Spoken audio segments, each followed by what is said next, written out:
umaga mga bata, ako nga pala si Teacher Glory at ito ang ating day 1 ng ating Vacation Bible School.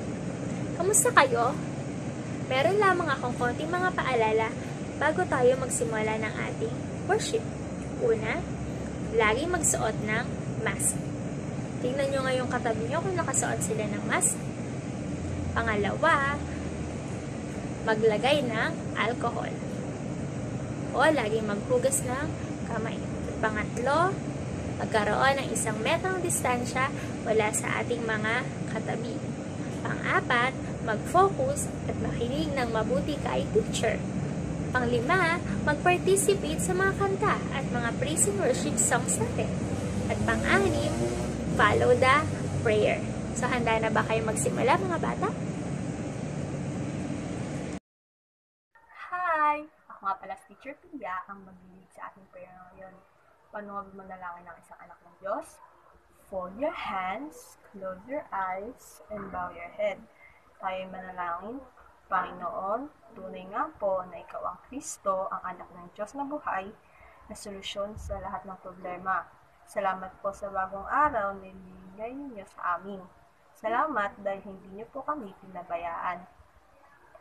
Gabayan niyo po ang aming RBBS, nawa po marami pa po mga tao ang makatanggap sa inyo. Gabayan niyo po kami sa lahat ng aming gagawin. Sa iyo po namin ibinabalik ang pinakamataas na papuri at pagkasalamat sa pangalan ni Jesus. Amen!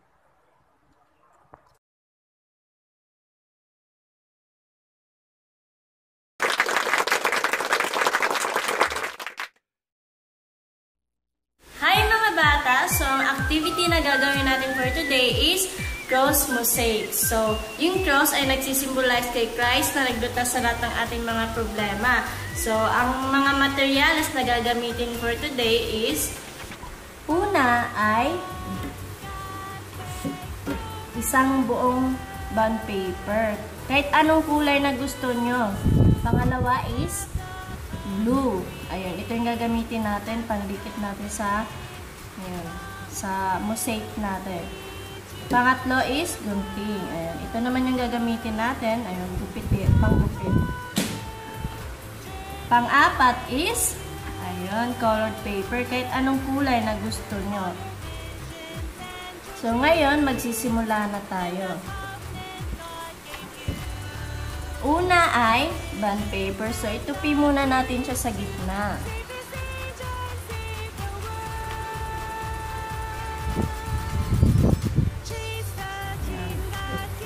So, yung kalahati lang yung gagawin natin. So, ayan. Nakita niyo yung line na yan, diba? So, gupitin natin siya.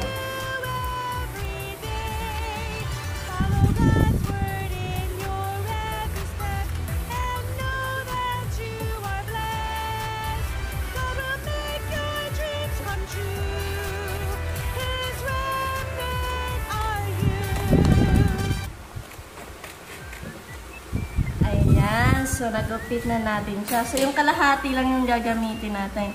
So, pangalawa ay, ayun, yung glue natin. So, lagyan natin yung glue. Form na cross. So, pwede nyo din guhitan kung gusto nyo. Pwede din hindi. So,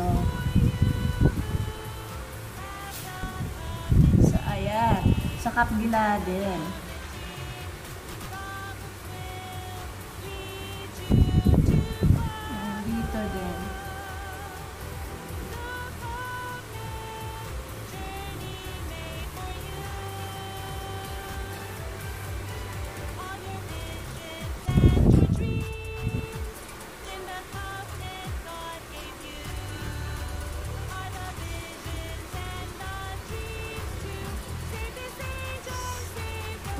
So, ayan, may cross na tayo. So, ayun, bago pa pala nito ay gumawa muna tayo ng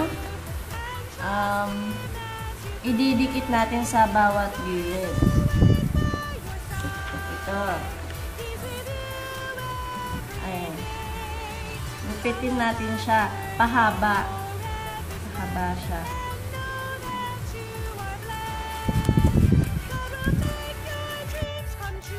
So, ayan. Ayan, tapos na. Susunod naman ay gupitin natin siya pa square. Square. Ayan, gupitin natin siya para magkasya siya sa cross natin. So, ayan. Tapos na. So, nakita nyo naman, di ba? So, pwede din maghalo kayo ng ibang kulay. So, kunin natin yung nagawa natin na cross na lagyan natin ng glue. So, ayan. Magdikit na tayo. So, yung kabila din.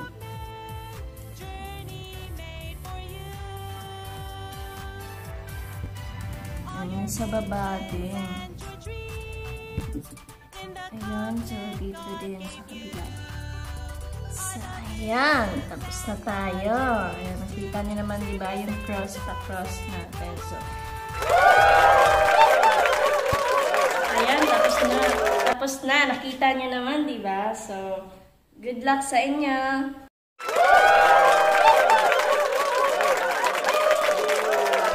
Gusto mga bata. So, naintindihan niyo ba yung mensahe ng Diyos sa inyo? So, ayun. Nakakatuwa na madami kayo na umattend sa RVBS natin. So, ayun. Nakakatuwa dahil tumura yung edad ay nabibuild na or lumalago na kayo sa Diyos. So, yung kumbaga sa puno may mga ugat na. So, yun, magiging solid na yung relationship niya sa Diyos. So, ngayon, si Kuya Jan pala to. Ako yung naghanda ng maikling game para sa ating mga remnants. So, bago tayo mag-proceed sa game, palagi natin tandaan na si Jesus ang tagapagligtas natin. Si Jesus ang tunay na kaligayahan. So, siya ang Kristo. Okay? Tara, let's go!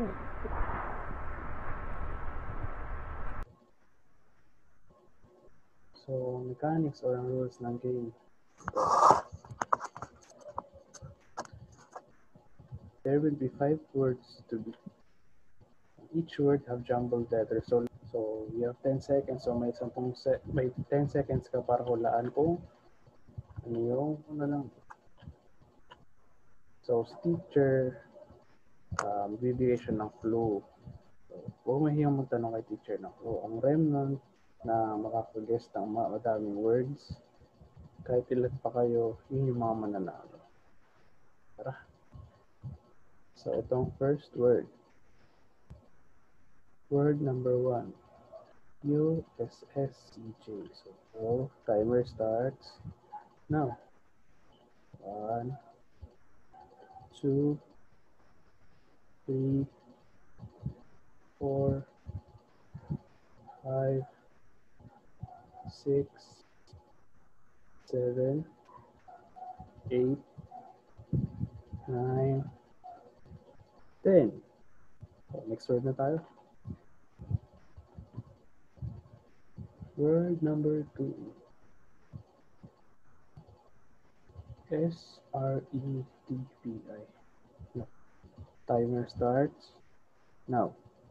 1, 2, 3, 4, 5, 6, 7, 8, 9, 10.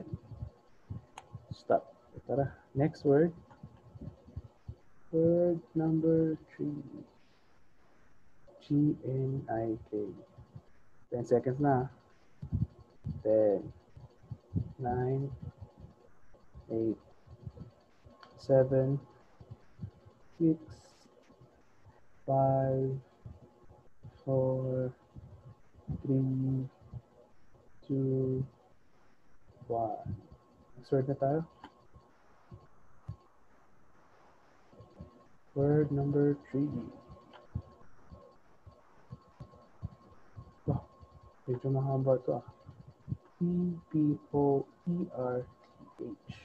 Yeah, 10 seconds ulit. 1, 2, 3, go. 1, 2, 3, 4, 5, 6, 7, 8, 9, 10. So, oh, word number 4 na pala. Ito, ako mabibigay ng clue.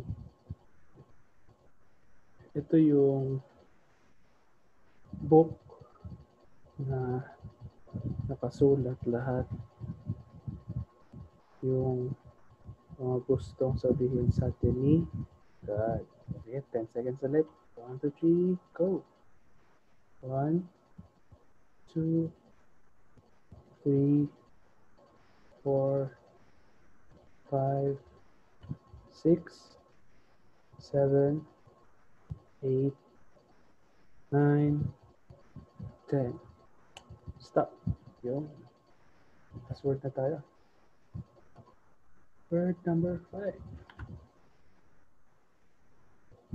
Evil. E-V-O-L. Evil. Ito yung binigay sa atin ni God. Ito yung gusto niyang ibigay sa atin and ipadama din sa atin. 1, 2, 3, 4, 5, 6, 7, 8, 9, 10. Kuya dyan, ako'y ialis na, papaalam. Bye-bye!